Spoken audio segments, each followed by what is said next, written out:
오늘의 묵상 한 장은 사무엘하 1장입니다. 오늘도 생명의 말씀과 기도의 능력으로 천국을 실감하는 은혜가 있기를 원합니다. 이제 오늘은 사무엘상에 이어서 사무엘하 1장입니다. 오늘 사무엘하 1장 1절 시작이 사울이 죽은 후에 이렇게 시작이 되고 있습니다. 이제 사울이 죽고 본격적으로 이제는 다윗의 시대가 이렇게 열렸음을 사울이 죽은 후에 이 속에 지금 담겨져 있게 되어집니다. 본래 지금 사무엘상 그리고 사무엘하는 나눠지지 않고 사무엘하나예요. 그런데 이제 사무엘상, 사무엘하 이 내용으로 나눠지는 그 분기점이 사울이 죽은 후에라는 이런 내용이 하나의 큰 기준이 되어집니다. 우리가 잘 알겠지만 이제 여호수아 내용을 통해서 보면은 모세가 죽은 후에 그리고 사사기에 또 여호수아가 죽은 후에, 그러니까 지도자 모세가 죽은 것, 또 지도자 여호수아 죽은 것, 그리고 지도자 사울이 죽은 것, 이것이 바로 하나의 큰 분기점이 되어지는 것을 이렇게 살펴볼 수가 있습니다. 그래서 이제 사무엘하 1장 1절은 사실은 사무엘상 31장과 떨어지지 않고 바로 연결되어 있는 그런 내용임을 이렇게 살펴볼 수가 있습니다. 자, 그런데 여기에 크게 지금 사울 왕국과 다윗 왕국을 대비하면서 1절이 시작되고 있는 것을 볼 수가 있죠. 자, 사울은 죽었다. 그럼 결국 사울은 길보아 전투에서 블레셋과의 전쟁에서 어떻게 됩니까? 죽임을 당해요. 패배했다는 거죠. 반면 다윗은 아말렉과 전쟁에서 승리를 했다. 그래서 사울 왕국은 패했지만 다윗 왕국은 승리를 하는 것으로 서로 대비하고 있는 그런 내용이에요. 여기는 참 중요한 그 의미가 담겨져 있습니다. 왜냐하면 이제는 다윗의 그런 어떤 의지대로 본다면 어쩔 수 없이 블레셋과의 전투에서 이렇게 용병으로 참여할 수밖에 없잖아요. 그러면 이제 이스라엘을 이기게 되고 사울 왕을 죽이게 되었다. 그러면은 이 다윗은 하나님이 세운 그런 나라의 왕이 될 수가 없어요. 그런데 이제 블레셋과의 전투에 지금 다윗은 누구하고 전투를 하고 있는 거예요? 아말렉과 전투가 이루어진 겁니다. 그래서 하나님의 놀라운 그런 도우심으로 이제는 직접적인 블레셋과의 전투에 이렇게 싸움에 참여하지 않는 그런 하나님의 놀라운 은혜가 이 속에 고스란히 지금 담겨져 있는 것을 볼 수가 있어요. 자, 그래서 사울은 패하고 다윗은 이렇게 승전을 하게 되어졌는데, 자, 1절 중반절에 다윗이 아말렉 사람을 도륙하고 돌아왔어요. 돌아온 장소가 어디입니까? 시글락으로 돌아왔습니다. 그래서 거기서 이틀을 유했다 이렇게 표현을 하고 있습니다. 그래서 이제 다윗은 승리를 했지만 사실은 그의 바로 삶의 근원지가 어디입니까? 시글락이에요. 그러니까 다른 데 가지 못하고 이 시글락이 불타 있는 그곳에 돌아와서 거기서 이틀을 유하고 있는 거예요. 자, 그런데 3절 2절 내용을 보니까 제 사흘째 되는 날 이렇게 표현을 하고 있죠. 그래서 이틀이 되고 3일째 되어진 날 한 사람이 사울의 그런 어떤 진영에서 나왔다.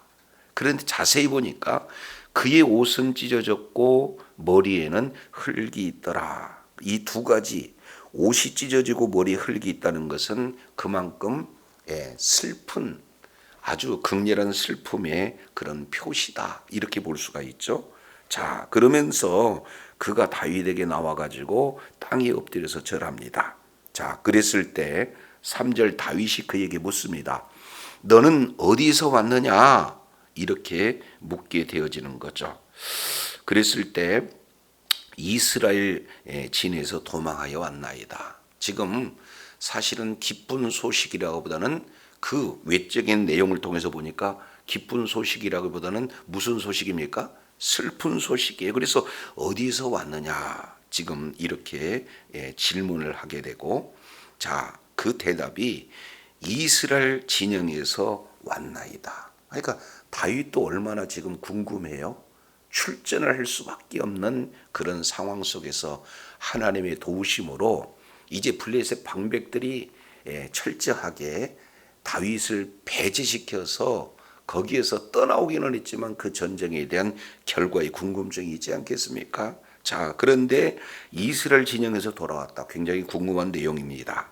그래서 4절 다윗이 그에게 이르되 일이 어떻게 되었느냐 너는 내게 말하라. 그랬을 때 그가 대답합니다.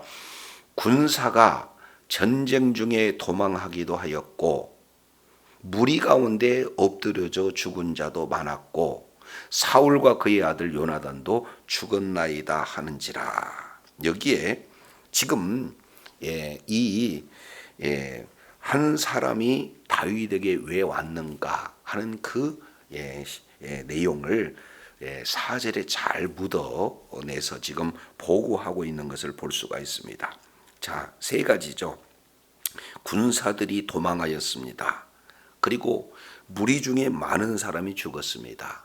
이거 사실이에요. 그러나 진짜 알리고 싶어하는 내용은 어떤 내용인가? 세 번째 하반절 보니까 사울도 죽었습니다. 그의 아들 요나단도 죽었습니다. 그 내용은 다윗을 지금까지 계속해서 죽이려고 했던 다윗의 원수인 사울이 죽은 것 기쁘지 않습니까? 내가 이 소식을 가져왔습니다. 동시에 사울이 죽은 것뿐만 아니라 그 사울 왕을 이어서 대를 이어서 왕이 될 수 있는 요나단 그도 죽었습니다. 이것 사실은 다윗에게 기쁜 소식이 아니겠습니까? 그래서 이 사실은 이 두 가지의 내용을 다윗에게 전하고자 지금 급히 다윗이 있는 시글락으로 오게 된 그런 근거가 사실은 이 속에 참 담겨져 있는 거죠. 자, 그런데 이런 내용을 다윗은 진정한 기쁜 소식으로 받아들였는가? 자, 이 내용이 5절 질문 속에 담겨져 있습니다. 다윗이 자기에게 알리는 청년에게 묻습니다. 사울과 그의 아들 요나단이 죽은 줄을 내가 어떻게 아느냐? 이렇게 물어봐요. 이 내용은 그 지금 외적으로 드러나고 있는 그런 모습과 그리고 또 그 이 대화 속에서 묻어나고 있는 그런 어떤 대화의 내용들을 가만히 보니까 이게 그 지금 이런 다윗이 기뻐할 만한 소식 그리고 아주 사울이 죽었고 아들 요나단이 죽었다는 이 소식을 전하는 그 의도가 무엇일까? 이 내용이 지금 5절에 내가 어떻게 아느냐 이 지금 질문 속에 지금 담겨져 있는 거죠. 아무래도 의심스러운 정황이 있습니다. 자, 그런데 6절부터 지금 거짓 보고가 지금 거짓 진술이 되어 있다라는 것이 은근슬쩍 묻어납니다. 자, 6절 보시죠. 그에게 알리는 청년이 이르되 내가 우연히 길보아 산에 올라가 보니 그러면은 실제 길보아 산에서 올라가 봤다. 이것은 팩트죠. 사실입니다. 그런데 사울이 자기 창을 뭐 했다는 것? 의지했다는 것. 그러니까 항시 사울의 원칙은 이 나라를 통치하는 규보다 뭘 가지고 있었어요? 그렇습니다. 창과 칼을 소유하고 있습니다. 공포 정치를 한 거. 이거 다윗이 알고 있는 내용이죠. 그러니까 이건 역시 마찬가지로 팩트입니다. 사실이라는 거죠. 그런데 6절 하반절 내용을 통해서 보면은 병거와 기병은 그를 급히 따르는데 그랬습니다. 그러면은 지금 자기 말에 길보아 산에 올라갔다 그랬잖아요. 근데 길보아 산에 사실은 병고와 이 기병들이 지금 이렇게 따를 수 있습니까? 오늘날로 보면은 아주 탱크 부대인데 많은 나무가 있는 그 산에 이렇게 갈 수가 있는 것은 아니죠. 그러니까 보고 내용에 뭔가 어설픈 거짓이 지금 담겨 있음을 살펴볼 수가 있게 되어집니다. 그래서 팩트는 자 길보아 산에서 어떤 내용이었습니까? 활 쏘는 자가 따랐다 이렇게 표현하고 이것이 팩트입니다. 그런데 이자는 병거와 기병이 따랐다 거짓 보고를 지금 하고 있는 것을 볼 수가 있습니다. 그렇기 때문에 다윗은 바로 용장입니다. 전략과 전술이 능한 자예요. 딱 들어봐도 어느 것은 맞고 어느 것은 틀린다. 어느 정도 분별할 수 있는 그런 어떤 자가 다윗이죠. 자, 그래서 계속 질문은 연결이 됩니다. 7절 사울이 뒤로 돌아 나를 보고 부르시기로 내가 대답하되 내가 여기 있나이다 한즉 계속 사실은 거짓이 연결이 되고 있는 것을 볼 수 있어요. 자, 그럴 때 8절입니다. 내게 이르되 너는 누구냐 하시기로 내가 그에게 대답하되 나는 아말렉 사람이다 한즉 또 내게 이르시되 내 목숨이 아직 완전히 있으므로 내가 고통 중에 있나니 청하건대 너는 내 곁에 서서 나를 죽이기라 하시기로 이렇게 표현하고 있습니다. 자, 여기서 내용을 통해서 보면은 자, 여기에 내게 이르시되 지금 이렇게 표현을 하고 있는데 사실 곁에 있었던 자는 무기를 맡은 경호원이 있었던 거죠. 근데 자기 자신이 있었다고 지금 둘러대고 있는 것을 볼 수가 있습니다. 자, 그런데 나에게 아직 목숨이 완전히 있는데 내가 고통이 있다라고 하는 이 내용은 이것은 사울 왕의 그런 대답변이 될 수가 없는 거예요. 왜냐하면은 사울의 경우에는 어떤 내용입니까? 할례 받지 않는 자들이 와서 나를 찌르고 모욕한다. 그러니까 결국에 고통 때문에 나를 죽여달라고 하는 그런 정황보다는 할례 받지 않는 자가 자기를 끌어다가 국가적으로 그리고 이런 뭡니까 개인적으로 모욕하고 있는 그런 것을 견딜 수가 없기 때문에 죽여달라 하고 무기 맡은 자에게 부탁한 거 아니겠습니까? 그런데 이것도 지금 일부 보는 것은 맞는 것 같으나 내용은 전혀 거짓을 지금 아말렉 사람이 보고하고 있는 그런 내용이에요. 그래서 너는 내 곁에 서서 나를 죽이라 하시기로 결국에 사무엘상 31장 4절 내용을 보면은 죽이라고 한 거예요. 스스로 자기 칼에 엎드려져서 자살했습니까? 그렇습니다. 결국 자기 칼에 엎드려서 스스로 죽었는데 죽였다. 지금 이렇게 보고가 되어지는 거예요. 자, 그런데 그 10절 보면 조금 더 구체적으로 표현하고 있죠. 그가 엎드려진 후에는 살 수 없은 줄을 내가 알고 그의 곁에 서서 죽이고 그의 머리에 있는 왕관과 팔에 있는 고리를 벗겨서 내 주께로 가져왔나이다 하니라. 지금 이렇게 표현하고 있습니다. 두 가지죠. 하나는 왕관, 또 하나는 뭐예요? 팔에 있는 고리. 이 내용을 지금 가져왔다라고 지금 말하고 있습니다.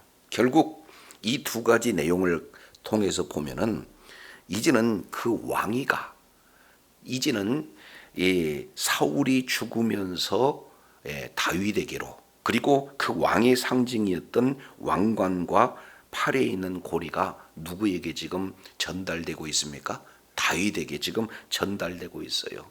그러니 실질적으로 왕이 이제는 사울에서 다윗입니다. 그 일을 내가 지금 보고합니다라고 지금 아말렉 사람이 아주 결정적인 그런 역할을 감당했다. 그러니 나에게 그에 합당한 대우를 해주세요 하는 그런 의미다라는 것을 이렇게 알아볼 수 있는 거죠. 그러니까 이 지금 아말렉 사람 이 내용은 상당히 지금 사울과 다윗 사이에서 지금까지 굉장히 그런 어떤 긴장 관계가 있음을 누구보다도 잘 알고 있는 그런 용어다 그 말이죠. 정치적으로 이 내용들을 지금 바라보고 있는 그런 어떤 상황이 되어집니다.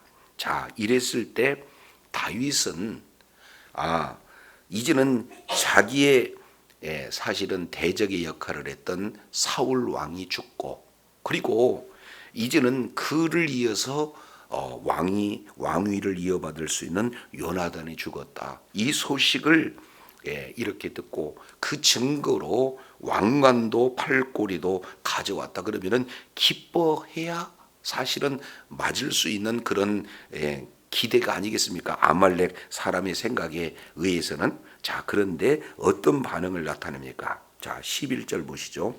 이외에 다윗이 자기 옷을 잡아 찢음에 함께 있는 모든 사람도 그리하더라. 그러니까 여기서 옷을 찢었다라고 하는 이 내용은 굉장한 슬픔의 표시죠.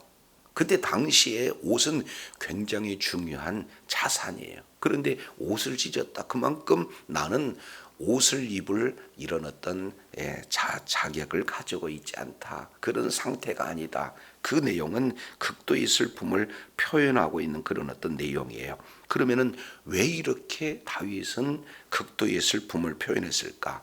12절에 해답이 있습니다. 자, 12절 사울과 그의 아들 요나단과 여호와의 백성과 이스라엘 족속이 칼의 죽음으로 말미암아 저녁 때까지 슬퍼하며 울며 금식하니라. 지금 세 가지, 슬퍼했다, 울었다, 금식했다. 지금 이렇게 말하고 있어요.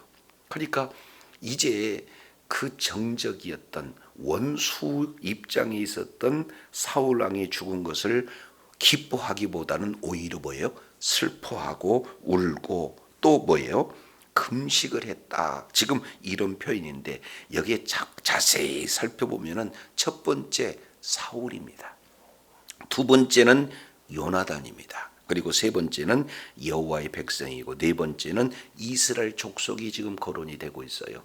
그러면 사울에 대한 그 내용을 그 뒤에 14절 내용을 보면은 사울은 어떤 존재냐? 여호와의 기름 부음 받은 자다. 16절에도 여호와의 기름 부음 받은 자를 죽였다. 지금 이렇게 표현하는 것을 볼 수가 있어요. 그러니까 개인 사울을 다윗은 뭘로 보고 있어요? 개인 사울로 보지 않고 원수로 보지 않고 하나님께서 직접 기름을 부어서 세운 자다라고 인식을 하고 있습니다. 그러니까 결국 사울의 죽음은 어떤 내용입니까? 하나님이 세운 뭡니까? 왕. 그리고 하나님의 나라가 사실은 이렇게 무너졌다. 이렇게 다윗은 지금 인식하고 있는 거예요. 그리고 요나단은 어떤 관계입니까? 여인보다도 더 승한 사랑을 했던 그런 대상 아니겠습니까? 그렇기 때문에 요나단의 죽음을 기뻐할 수가 없는 거예요. 그런데 더 중요한 것은 세 번째, 무슨 백성 그랬습니까? 여호와의 백성. 그러니까 다윗은 이 나를 계속해서 죽이려고 하는 원수로 바라보지 않고 뭘로 바라봤다는 거예요? 하나님의 나라의 관점으로 사울이 죽고 하나님 나라의 관점으로 요나단과 백성들이 지금 죽임을 당했다 하는 그런 관점으로 이렇게 극도의 슬픔을 이렇게 갖고 있는 그런 내용이 되어집니다. 이제 사무엘하 전체 내용을 통해서 살펴보면은 다윗은 울었다라고 하는 내용이 무려 5번 나오는데 가장 첫 번째 울었다라고 하는 이 내용이 오늘 12절에 지금 이렇게 소개하고 있어요. 그러니까 다윗은 하나님의 나라의 관점으로 지금 바라보고 있고 그 하나님의 나라가 무너지는 것에 대해서 애통해서 울고 지금 금식하고 있는 그런 어떤 모습입니다. 그러니까 하나의 공동체의 시각을 통해서 지금 슬픔에 잠겨 있는 그런 어떤 모습이 되어지는 것을 살펴볼 수가 있습니다. 그러니까 이것은 하나의 정치적인 쇼라고 볼 수가 없죠. 이것은 뭐예요? 진심에서 일어나는 그런 모습이다. 이렇게 볼 수가 있습니다. 자, 여기에 사실은 굉장히 중요한 의미를 갖게 되어집니다. 왜냐하면 지금 이 다윗은 약 1년 약 한 6개월 정도 이 내용에 어디에서 지금 거주하고 있었습니까? 시글락에서. 그러니까 이 시글락에서는 사울의 추격을 이제 이 추격이 미치지 않는 장소. 그러니까 육적으로는 굉장히 평안한 그런 삶을 살았습니다. 그리고 거기서 아말렉을 그리고 주변에 있는 그런 사람들을 통해서 이제 노략을 했기 때문에 육체적 물질적으로 상당히 사실은 편한 그런 생활을 하고 있는 그런 내용입니다. 근데 문제는 뭐예요? 영적으로 깊은 그런 신앙적인 침체에 있었다는 그런 사실을 볼 수가 있어요. 왜? 하나님의 군대가 아니는 뭐가 됩니까? 아예 약탈군과 같은 그런 모습으로 전략이 되어져 있는 거고, 결국 하나님을 의지하기보다는 사람을 더 의지하는 그런 어떤 다윗의 모습을 볼 수가 있습니다. 그런데 이 사울과 요나단과 여호와의 백성과 이스라엘 족속이 지금 그 블레셋 칼에 의해서 죽였다라고 하는 것이 무엇으로 지금 드러난 거예요? 울음으로 지금 나타나고 있어요. 슬퍼하고 울고 금식하는 이런 내용. 그러면 결국에 뭐가 회복되어지는 겁니까? 바로 이제는 감성 자체가 회복되어져 있는 것을 볼 수가 있어요. 공동체의 그러한 그 내용이 나의 그런 어떤 슬픔으로 다가올 수 있는 것은 감정의 회복이다라는 것을 볼 수가 있습니다. 이제 오늘날 현대일의 그런 어떤 내용들을 보면은 타인의 그런 어떤 뭡니까? 그런 큰 어려움이 진짜 나의 어려움으로 이렇게 와닿지 않는 시대에 우리가 지금 살고 있습니다. 그잖아요. 지금 뭡니까? 태풍 우리가 소식을 접하고 있죠. 이런 상황 속에서 실종자의 소식을 우리가 듣게 됩니다. 이런 내용이 과연 그렇게 같은 그런 동병상련의 그런 어떤 마음을 가지고 우리가 애통하고 있는가 하는 이런 내용들을 보면은 지금 현대인의 모습을 통해서 보면 이런 것들이 없어지는 거죠. 그러니까 신앙이 실추되는 또 하나의 표현은 뭘 볼 수가 있습니까? 이제 공동체 때문에 울지 못하는 감정이 메말라 있는 이런 어떤 모습인데, 다윗은 시글락에서 이제 추락된 그 신앙이 회복되는 그 증거 하나가 이렇게 슬피 울며 금식했다 하는 이런 감정의 회복이 연결되어지는 것을 볼 수가 있습니다. 이어서 두 번째 13절, 다윗이 그 소식을 전한 청년에게 묻되 너는 어디 사람이냐? 대답하되 나는 아말렉 사람 곧 외국인의 아들이니다 하니, 다윗이 그에게 이르되 어찌하여 손을 들어 누구를? 여호와의 기름 부음을 받은 자를 죽이기를 두려워하지 아니하였느냐. 결국 지금 다윗의 입에서 지금 누가 나오는 거예요? 여호와의 기름 부음 받은 자. 여기에 신앙이 회복되고 있습니다. 감정이 회복되어지고 신앙이 회복되어지고 있는 그런 어떤 모습들을 볼 수가 있어요. 그래서 17절 이하 길게 17절 다윗이 이 슬픈 노래로 사울과 그의 아들 요나단을 조상하고 이렇게 지금 표현하고 있습니다. 유독 다윗은요 계속해서 광야에서 도망 다녔을 때 추억 같은 시편이 기록되고 있는 것을 볼 수가 있습니다. 그런데 이 시글락에서 약 1년 6개월 거주하는 동안에는 시편이 없어요. 그런데 다시 사울이 죽었다, 다윗, 요나단이 죽었다, 여호와의 백성들이 죽었다, 이런 소식을 듣고 뭐가 지금 살아나는 거예요? 감정이 회복되고 이제는 어떻게 됩니까? 여기에서 주옥 같은 그런 애가가 아주 구구절절하게 이렇게 표현되고 있는 것을 볼 수가 있습니다. 그래서 이제는 하나님의 도우심으로 사울 왕국은 몰락이 되었고, 그리고 다윗 왕국은 세워졌는데, 그 세워지는 이런 어떤 내용 속에서 살펴볼 수 있는 내용 하나가 바로 이제는 감정이 회복되고 신앙이 회복되고 결국에 하나님을 향한 신앙이 회복되어지는 내용이 바로 애가를 통해서 우리가 이제 살펴볼 수가 있습니다. 자, 그래서 15절, 이제 청년은 다윗이 그 청년 중 한 사람을 불러서 가까이 가서 그를 죽이라 하며 그를 치며 죽으니라. 그러니까 결국 거짓말의 대가는 뭐로 나타나는 겁니까? 죽음으로 나타나요. 왜 죽을 수밖에 없는가?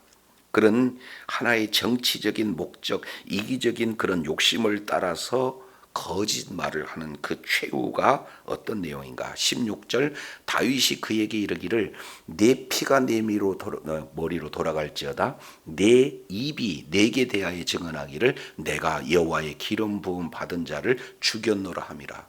결국 이제 다윗은 신앙이 회복되어지고 이 아말렉 사람은 어떻게 됩니까? 거짓말의 대가로 죽임을 당하고 있는 것을 이렇게 볼 수가 있습니다. 이 내용을 자 이렇게 표현을 해요. 자, 예수님께서는 요한복음 8장 44절 내용을 보면은 이 사탄에게 그 정체를, 사탄의 정체를 세 가지로 이렇게 말씀을 하고 있죠. 너희 아비는 마귀다, 이렇게 말씀을 하시면서 너희 아비의 욕심을 너희도 행하고자 하는다 하면서, 그는 처음부터 살인자요 그 속에 진리가 없고 거짓을 말할 때마다 제 것으로 말하니 이는 그가 거짓말쟁이요 거짓의 아비가 되었다. 그러니까 결국에는 첫 번째 내용을 보면은 욕심쟁이, 그리고 두 번째는 살인자, 그리고 세 번째는 거짓말쟁이. 그 가장 본질적인 내용이 뭡니까? 사탄이에요. 그러니까 아말렉 이 사람은 철저하게 자기 욕심을 따라서 정치적인 그런 반응으로 이제 상급을 바라고 하는 그런 내용 같지만 궁극적으로는 누구의 지금 지배를 받고 있는 거예요?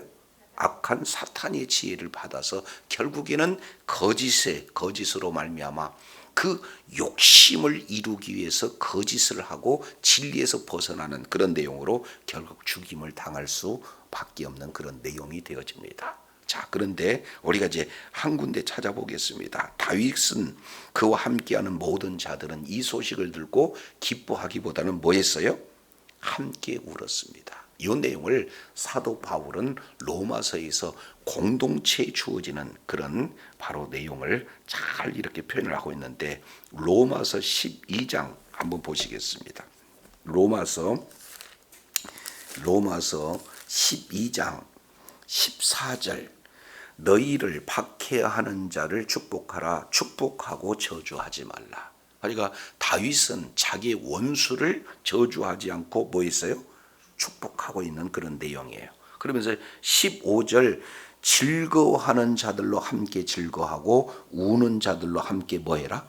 울라. 이것이 바로 이제는 결국에 우리 신앙인이 공동체 가운데 살아갈 수 있는 하나의 모범된 그런 삶을 잘 이렇게 표현을 하고 있습니다. 그래서 오늘날은요, 슬퍼하는 자들과 함께 슬퍼하고, 그리고 즐거워하는 자들과 함께 즐거워하지 않는 이런 시대 속에 우리가 살아가고 있습니다. 그런데 다윗과 그와 함께하는 자들은 어떻게 돼요? 함께 이렇게 울고 슬퍼하는 이런 어떤 모습을 잘 이렇게 드러내고 있는 것을 볼 수가 있습니다. 그래서 주님 오시는 그날까지 악한 영에 쓰임 받아서 욕심을 채긴 거짓의 대가는 바로 사망이다. 동시에 이제 정말로 늘 그 중심이 개인의 원한이 아니라 모든 것은 하나님의 주권에 맡기고, 결국에 이제는 하나님의 나라를 이렇게 집중했던 이 다윗은 함께 슬퍼할 수 있는, 그리고 여호와의 기름 부음 받은 자, 라는 그런 용어를 거듭 사용하면서 온전히 신앙이 회복되어져 이제 하나님의 나라로 이렇게 가득 찬 그런 내용들을 우리가 살펴보면서 날마다 삶의 현장 속에서 우리가 이제는 신앙인으로서 온전히 지정의 그런 내용이 온전히 회복될 뿐만 아니라 이제 영적으로 신앙이 완전히 회복돼서 우리의 초점이 이 세상 그리고 이 세상에 거주하는 자기 자신을 핍박하는 그런 자의 마음을 뺏기는 것이 아니라 하나님 나라에 집중함으로 하나님 앞에 끝까지 존경이 쓰임받는 복된 자리에 있어야 될 줄로 믿습니다. 하나님 아버지, 다윗은 지금까지 자기를 죽이려고 끊임없이 추적했던 다윗의 사울과 그리고 그와 함께한 모든 자들이 죽임 당하는 그런 소식을 듣고 기뻐하기보다는 오히려 이제 슬퍼하고 울고 금식하는 이런 내용 속에서 다윗의 중심은 개인의 원수 이 갚는 일에 관심 있는 것보다도 하나님 나라, 하나님의 백성, 하나님의 나라에 관심이 있음을 살펴보게 됩니다. 그래서 슬퍼하는 자와 함께 슬퍼하고 그리고 기뻐하는 자와 함께 기뻐할 수 있는 이런 감정이 회복되어지고 신앙이 회복되어지는 그런 계기가 되었던 것을 우리가 말씀을 통해서 다시 한번 보게 됩니다. 거룩하신 하나님, 오늘 하루의 모든 삶의 여정 속에서도 정말로 이제는 원수 갚는 것은 주께 맡기고 이제 우리의 모든 관심이 이 세상 가치보다 하나님 나라의 가치 더 초점을 두고 하나님 나라 확장하는 일에 끝까지 존귀하게 쓰임받는 복된 자리에 있음으로 말미암아 주님께 영광을 올려드리며 많은 사람에게도 주의 사랑을 실천하여 끝까지 의로운 명리로 쓰임받는 주의 자녀들 다 되게 하여 주옵소서. 예수님 이름으로 기도드립니다. 아멘.